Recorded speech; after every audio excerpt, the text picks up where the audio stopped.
Saudara-saudara kekasih dalam Tuhan Yesus Kristus, firman Tuhan yang akan kita baca adalah sebagaimana tertulis di dalam Almanak HKBP pada Filipus 4 ayat 10 sampai 15, tapi kita baca sampai dengan ayat 16. Demikian firman Tuhan. Aku sangat bersukacita dalam Tuhan bahwa akhirnya pikiranmu dan perasaanmu bertumbuh kembali untuk aku.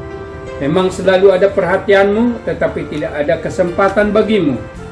Kukatakan ini bukanlah karena kekurangan, sebab aku telah belajar mencukupkan diri dalam segala keadaan. Aku tahu apa itu kekurangan, dan aku tahu apa itu kelimpahan. Dalam segala hal dan dalam segala perkara, tidak ada sesuatu yang merupakan rahasia bagiku, baik dalam hal kenyang maupun dalam hal kelaparan, baik dalam hal kelimpahan maupun dalam hal kekurangan. Segala perkara dapat kutanggung di dalam Dia yang memberi kekuatan kepadaku.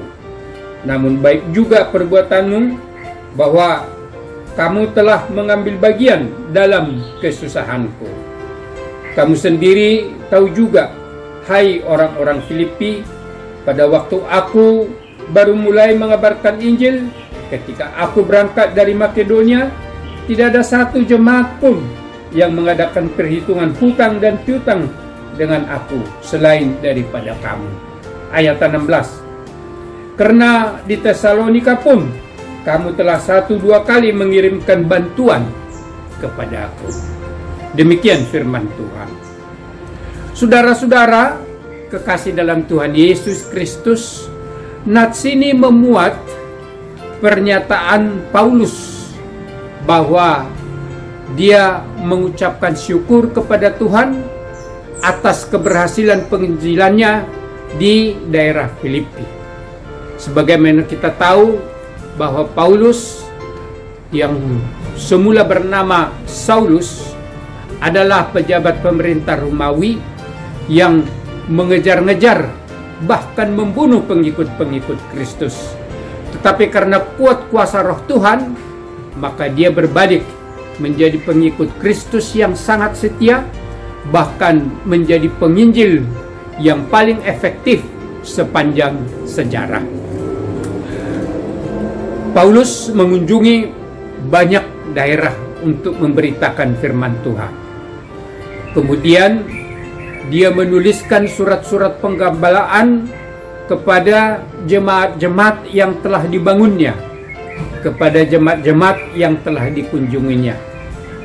Dia mengirimkan surat penggembalaan ke jemaat di Romawi, di Korintus, di Galatia, di Efesus, di Filipi, di Kolose, dan di Tesalonika.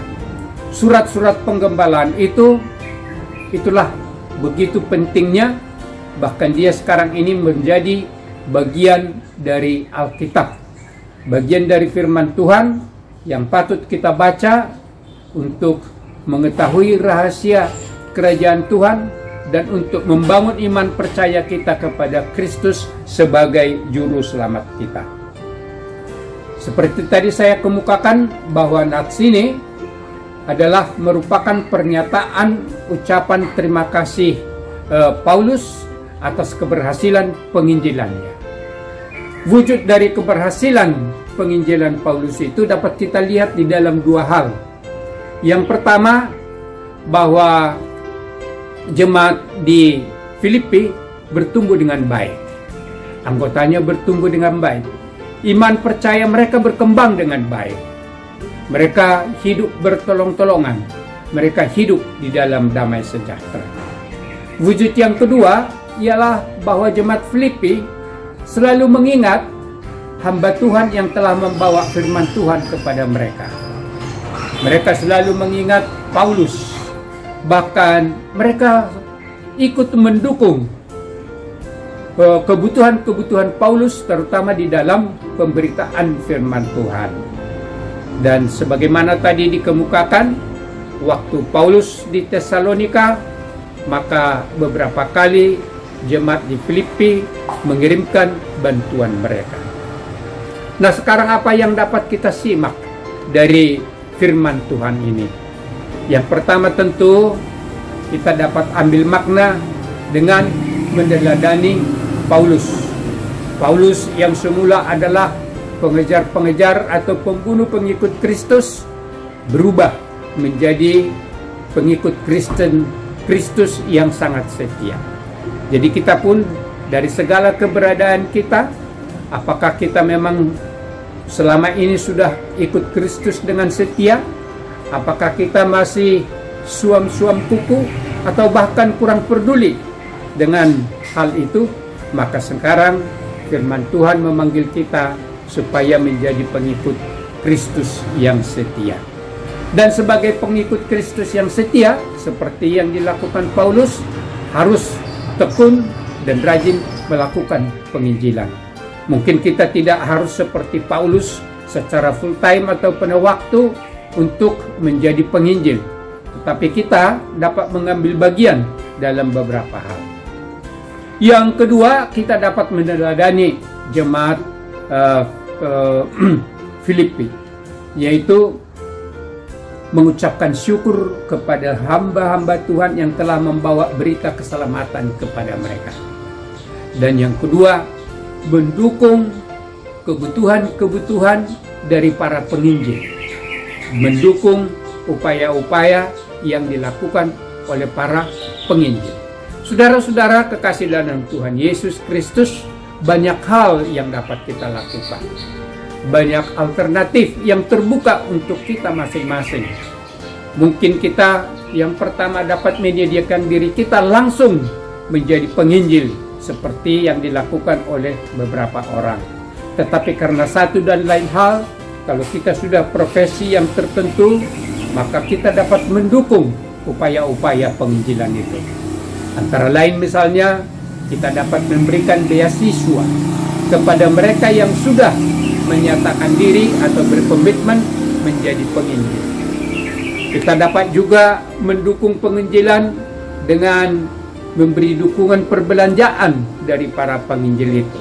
Segala kebutuhannya dapat kita dukung. Kita juga dapat mendukung penginjilan itu dengan menyediakan alat-alat teknologi supaya penginjilan itu dapat dilakukan dengan memanfaatkan kemajuan teknologi sekarang ini. Bahkan kita dapat mendukung penginjilan itu, yaitu melalui dukungan biaya operasional yang dilakukan oleh penginjil-penginjil itu. Jadi saudara-saudara kekasih dalam Tuhan Yesus Kristus, firman Tuhan hari ini mengundang kita untuk mengambil bagian dalam penginjilan itu. Banyak alternatif yang dapat kita pilih dan itu terbuka kepada kita. Maka sekarang kita diminta untuk berkomitmen mendukung penginjilan itu. Amin. Mari kita berdoa. Terima kasih Tuhan, hamba-Mu telah menyampaikan isi hati-Mu. Biarlah Roh Kudus-Mu yang menggerakkan hati semua jemaat-Mu untuk berkomitmen mengambil bagian dalam pemberitaan firman-Mu. Amin.